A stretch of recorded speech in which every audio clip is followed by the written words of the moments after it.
जी सकाळी सकाळी प्रथमे नित्यक्रम सारिक आग ठाकुर पूजा करदेली तापर पलि आसली रोषे घर को पतिदेव टिफिन बनवाई। तो आज गोटे नुआ आइटम देवी अंडारे अंडारे तो एमती अंडा फ्राए अंडा झोल एमती खाई किंतु एटा है मु गोटे नुआ रेसिपी बनाऊँगी एग कीमा। तो ये प्रथमे पियाज को भलसे भाजी नहीं तापर टे काश्मीरी चिली आउ अदा रसुण पेस्ट टमाटो पकई देली तापर टे गरम मसला आउ चिकेन मसला टे तापर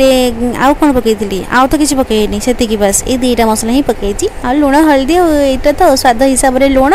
आउ हलदी रंग हिसाब से तापर ये पकईकरी मसला को भलसे पूरा कषि ने कषि सारा भलसे माने ताधरे टिके पानी अल्प देबे बेसी नहीं अल्प पानी देबे मु टिके अल्प पानी देकरी ताकू टिके फुटई नहीं ताकू फुटीगला पर भल से ताथरे जो अंडा को ग्रेटेड कर रखी सिझा अंडा को ताकू पकईदेली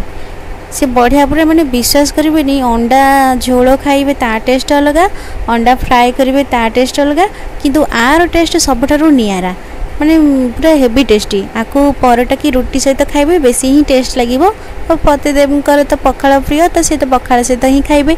तो आपको भाईंकर किंतु रोटी माने जेहेतु से सकाଳେ खाती तो सकाଳେ रोटी लगे खाइबे तांकर भल लगिबो।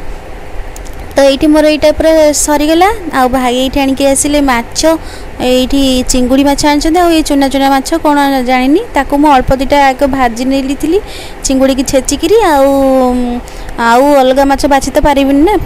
पतिदेवकर टाइम भी है आड़े खाई जीवे। तो सी खाई पलैले ये भाई तर बछा बछी कर नहीं आसिले मुझे माछ भी अलरेडी मोर सब भजा भुजी सरला आउ ये पोई चिंगुड़ी आलू ये तरकारी कर नहीं जी माने एते जोरसोर पूरा धुमालिया उठिला मत लगे बोले सबुदिन पर आसो पुणी पलैब वर्षा तो टोटाली होनी किंतु आज एते दिन पर फाइनाली वर्षा टिके हैला से भी मत लगे आज बहुत दिन माने घंटा पर्यंत वर्षा हम बोधे घंटे कि अध घंटा बोधे वर्षा छाड़ीगला।